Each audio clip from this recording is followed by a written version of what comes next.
Namaskar, I am Shefali Vaidya. Today I am going to talk to you about Goan history. Many of you must have gone to Goa as travelers. You'd love the Goan beaches and churches and temples. Brochures tell you that Goa is a land of fun, festivities and feni. Yes, all of this is true. But Goa is also a place which has a very tragic history of religious persecution. Goa was under 450 years of colonial rule under the Portuguese. And while the Portuguese were in Goa, they perpetrated the most vicious horrors on the population of Goa in the name of religion, in the name of Christianity. The Pope had given Portugal not just the right, but the responsibility to convert the local people of Goa to Christianity. So when Alphonse de Albuquerque first came to Goa in 1510, Goa was under the rule of Adil Khan of Bijapur. But the people of Goa were persecuted by the Islamic rulers of Bijapur. So they complained to Mr. Timaya, who was a general of the Honavar kingdom, to come and rescue the people of Goa from the tyranny of Adil Khan. But Timaya alone could not do it. So what he thought was he would convince the Portuguese under the forces of Alphonse de Albuquerque to launch an attack on Goa, and once the Adil Khan is defeated, then he would pay a tribute to the Portuguese and the Portuguese would go back. So that happened.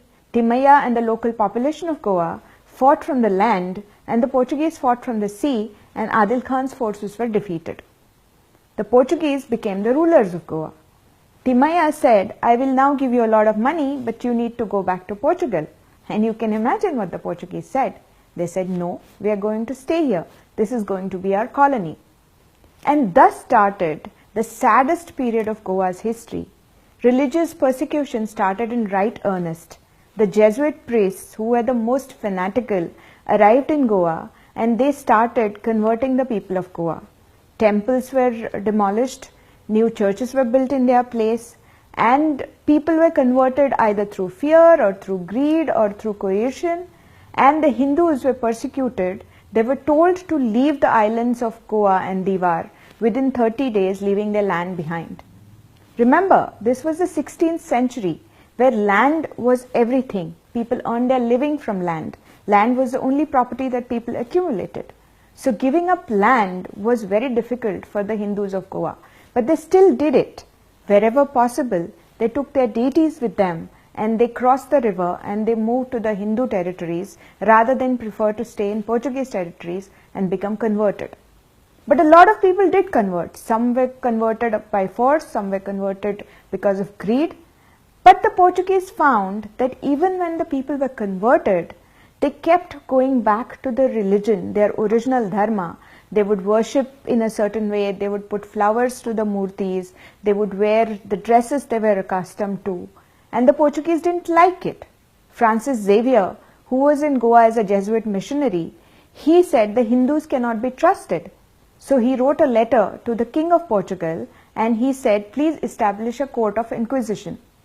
The court of inquisition was a horrible institution patronized by the Catholic Church and started by the governments of Portugal as well as in Spain, that punished converts to Christianity who would secretly practice the rites of their previous religions. It was already being practiced in Portugal as well as in Spain, but because of Xavier's letters, Portuguese decided to establish a court of inquisition in Goa. The court of inquisition had very sweeping powers. It met in what was previously known as Adil Khan's palace in Old Goa. It was a massive palace that was turned into a big prison. It had underground cells and people were arrested there randomly.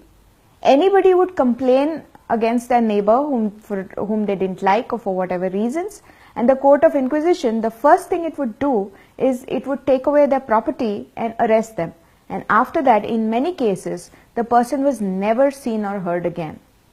The people were tortured in most inhuman ways. There are documented tortures like tortures by water torture, tortures by stretching them on a pulley, tortures by, all sorts of horrible, most horrible tortures. And the people who confessed after those tortures, they were strangled and burnt alive, and the people who didn't confess, they were actually burnt alive in very public ceremonies called auto da fe. There was a French traveler called Charles Delon who was imprisoned by the Inquisition for almost 1.5 years. But finally he was released because of pressure from the French, and when he went back to Paris, he actually wrote a book about the horrors of Inquisition. It is the most authoritative contemporary account of the tortures that were carried out under the name of Inquisition. Many things happened because of this religious persecution of the Portuguese. Under the Portuguese, the rules were so repressive that Hindus could not ride horseback. Hindus were not allowed to hire Christian laborers.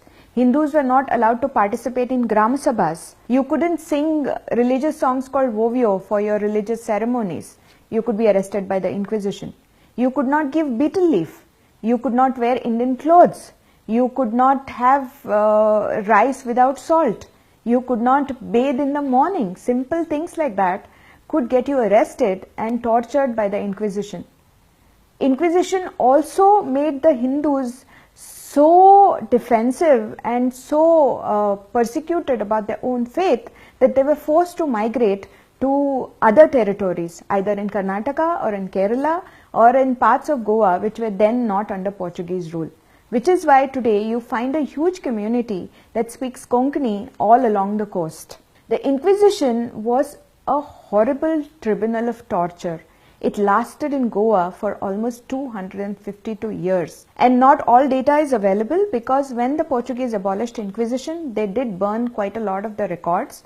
But from the records available, we know that in 65 years, the Inquisition arrested more than 16,000 people, which is a huge number considering the population of Goa at that point of time. But you might ask me, why are we talking about it today? In 2018, what happened in the 16th century? It's the past, right? A lot of people have asked me that. Why rake up the past? Because it is not the past. What happened to the Hindus of Goa in the 16th century happened to the Hindus of Kashmir in the 1990s. It is happening to the Hindus of West Bengal even as we speak. It happened to the Hindus of Kerala. You travel along the coast of Kerala and you will see how rapidly it is changing. We have to talk about the past if we want to secure our future. The church needs to be held accountable because the church has apologized to the Rwandans. The church has apologized to the Jews for the excesses it carried out.